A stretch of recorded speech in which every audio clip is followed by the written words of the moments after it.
Vous avez fait part de votre circonspection à propos de l'exhortation post-synodale Amoris Laetitia. Vous avez également publié une déclaration de fidélité à l'enseignement immuable de l'Église. Et enfin, vous venez de faire part de votre soutien au doubia présenté au pape sur ce sujet par les cardinaux Burke, Brandmüller, Caffarra et Meissner.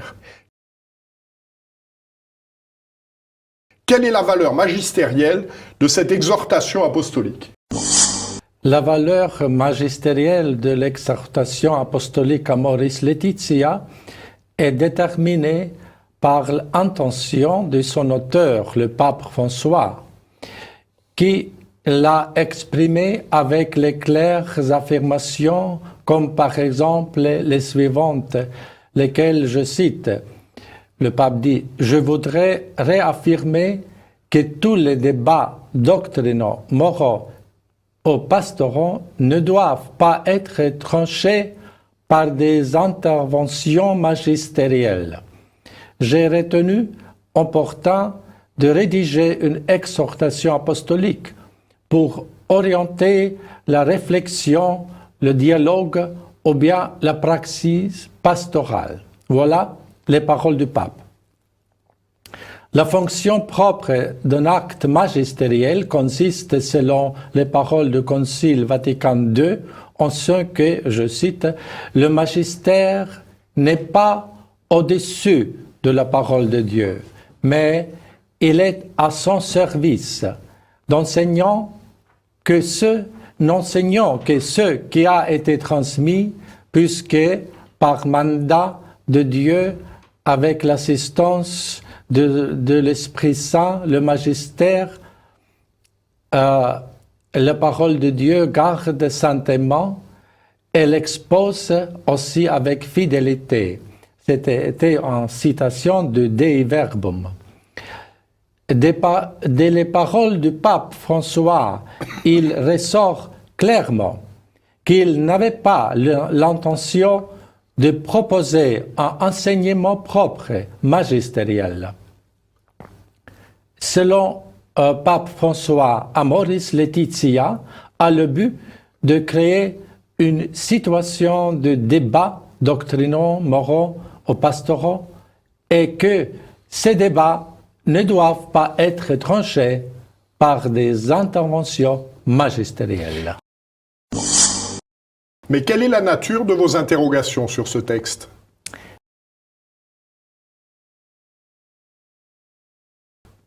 Mes interrogations sur l'Amoris Laetitia concernent d'abord la question très concrète de l'admission des divorcés dits remariés à la Sainte Communion.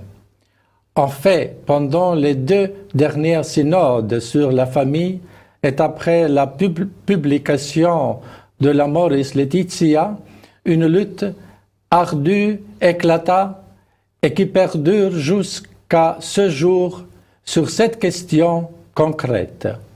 Tous ceux ecclésiastiques qui veulent un autre évangile, c'est-à-dire un évangile du droit au divorce, un évangile de la liberté sexuelle, en résumé, un évangile sans le 6e commandement de Dieu. Tels ecclésiastiques donc usent tous les moyens, c'est-à-dire astuces, tromperies, chefs d'œuvre de rhétorique et dialectique, et même la tactique d'intimidation et de violence morale, afin d'atteindre leur objectif de l'admission des divorcés dits remariés à la Sainte Communion, sans que ceux-ci remplissent la condition de vivre en continence parfaite, une condition demandée par la loi divine. Une fois cet objectif atteint, même limité au cas dit de discernement exceptionnel, la porte est ouverte à l'introduction de l'évangile du divorce, de l'évangile sans le 6e commandement. Et ceci ne sera plus l'évangile de Jésus, mais un anti-évangile, un évangile selon ce monde, même si un tel évangile soit embelli avec la cosmétique des paroles comme miséricorde, affect maternel ou accompagnement. Dans ce contexte, on doit rappeler une exhortation apostolique, celle de saint Paul, qui avait dit « Mais quand nous-mêmes, quand un ange du ciel annoncerait un autre évangile que celui que nous vous avons prêché, qu'il soit anathème. » Lettre aux Galatiens. Mais, Monseigneur, est-ce que ce type d'événement s'est déjà produit dans l'Église? Au sujet de la doctrine et la pratique concernant le sacrement du mariage et de la validité pérenne de la loi morale, nous assistons de nos jours une ambiguïté dont l'ampleur est comparable seulement à la confusion générale de la crise arienne du IVe siècle. Que peut-il se passer si les doubias présentés par les 4 cardinaux restent sans réponse?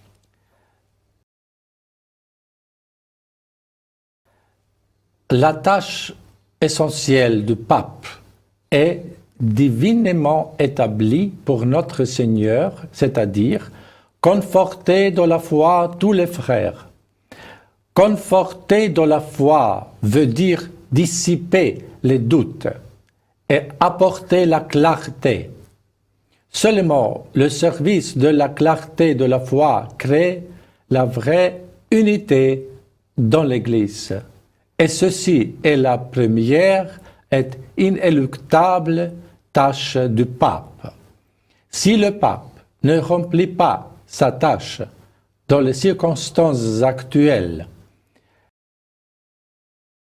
les évêques doivent prêcher indéfectiblement l'évangile immuable concernant la doctrine divine de la morale et de la pérenne discipline du mariage, venant de cette manière fraternellement en aide au pape même, parce que le pape n'est pas un dictateur. Et en fait, Christ a dit, vous savez que le chef des nations les tyrannise et que les grands les asservissent.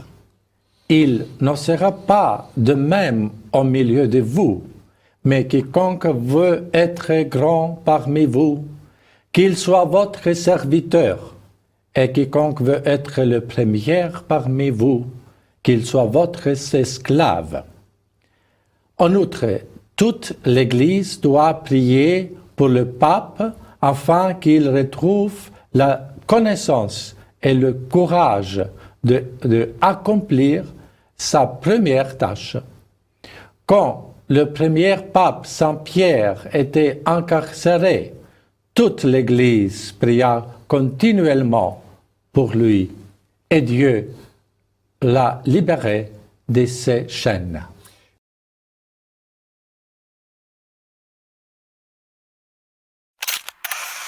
Mais n'y a-t-il pas en définitive, si ces problèmes perdurent, un risque de schisme? Il n'a pas seulement un risque de schisme, mais une certaine sorte de schisme existe déjà dans l'Église. Schisme veut dire en grec se séparer de la totalité du corps. Christ est la totalité du corps des vérités divines et de l'unité de son organisme surnaturel est aussi visible. Mais nous assistons aujourd'hui à une forme bizarre de schisme. À l'extérieur, nombreuses ecclésiastiques sauvegardent l'unité formelle avec le pape.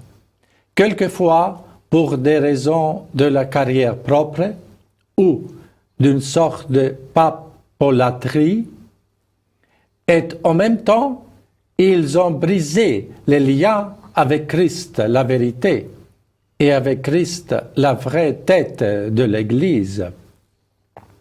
D'autre part, il y a des ecclésiastiques qui sont dénoncés comme schismatiques, en dépit du fait qu'ils vivent en paix canonique avec le pape et restent fidèles à Christ la vérité en promouvant assidûment son évangile de la vérité.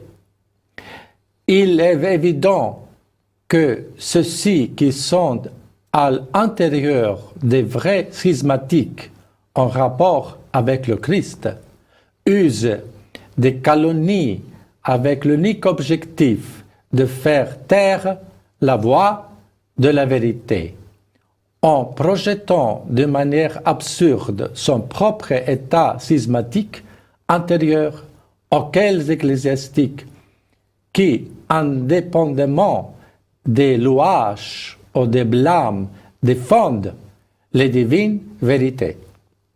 En fait, comme dit la Sainte Écriture, la parole de la vérité divine n'est pas liée.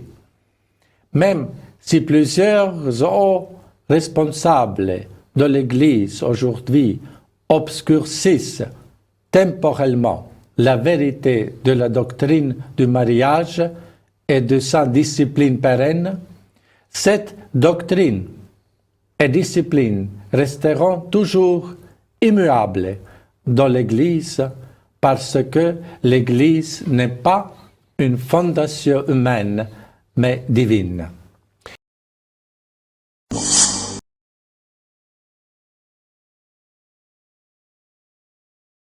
Merci infiniment, Monseigneur, de ces propos pleins de foi, d'espérance et de charité.